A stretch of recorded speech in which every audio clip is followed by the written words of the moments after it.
Well, hello. This video I'm bringing to you, it's talking about squatters and squatters' rights. Briefly, not a deep dive or anything like that. Um, it's more of an update on things. So like the process for removing squatters remains unchanged.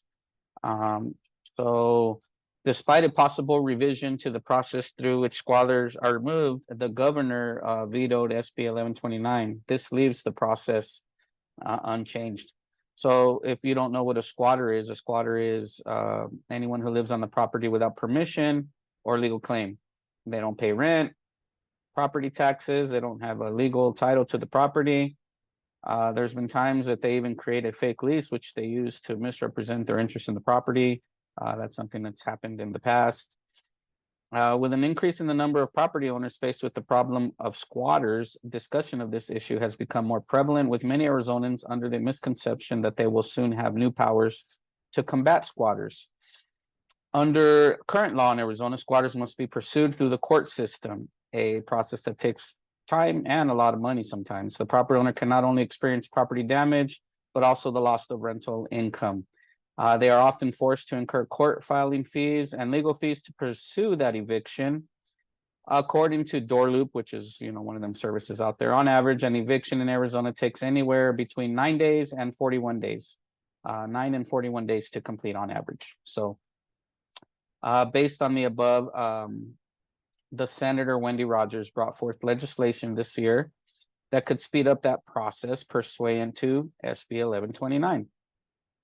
If the squatter, referred to as a transient occupant, refuses to leave the property after receiving written direction to do so, the property owner may submit a sworn affidavit to a law enforcement officer that states that the transient occupant, 1, has been directed to leave the premises by a written demand, 2, unlawfully continues to occupy the premises, and 3, does not pay rent, does not have an ownership interest, and did not have any prior right to occupy the premises. Upon receipt, the law enforcement officer may direct the transient occupant to leave the premises and charge them with trespassing if they refuse. If a person is wrongfully removed, they may, of course, file an action for damages and to recover possession. But SB 1129, it was supported by the Arizona Realtors, and it did, excuse me, and it did pass out of both the House and Senate. It had bipartisan support. Although other states have passed similar legislation, our Governor Hobbs ultimately elected, she vetoed it, vetoed SB 1129, and did so with a little explanation. So she went ahead and vetoed that as it went through, or tried to go through. Her veto letter that the bill, it fails to leverage existing legal mechanisms. It fails to respect the due process of lawful tenants and minimize unintended consequences, such as for victims of domestic violence. Despite what they may have heard, property owners in Arizona must therefore continue to pursue squatters through the eviction process. If questions about this process exist, the owner is encouraged to consult with legal counsel. So that's very important out there. A lot of times, when I get asked questions about evicting and stuff like that, I tell people, probably your best bet is to get a real estate lawyer. And, I do know a few that I could suggest. But it's always good to have legal counsel go over it, make sure you're following the proper eviction process. Otherwise, it could blow up in your face.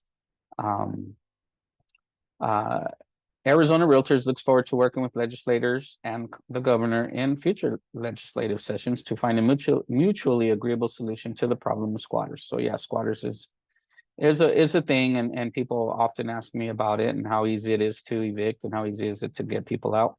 Even if they squat, sometimes you have to follow an eviction process. You know what I mean?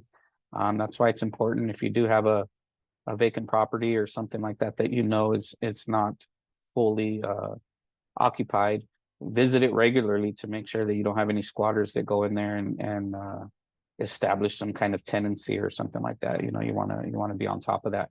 But yeah, so they did try to change the process for squatters with SB 1129, but the Governor Hobbs went ahead and vetoed it. So Just giving you guys that update on squatters' rights and things like that. Feel free to ask any questions or Google is an awesome tool as well, or all your search engines. But ask me questions too. I'm happy to help. Okay, we will see you on the next one. Bye.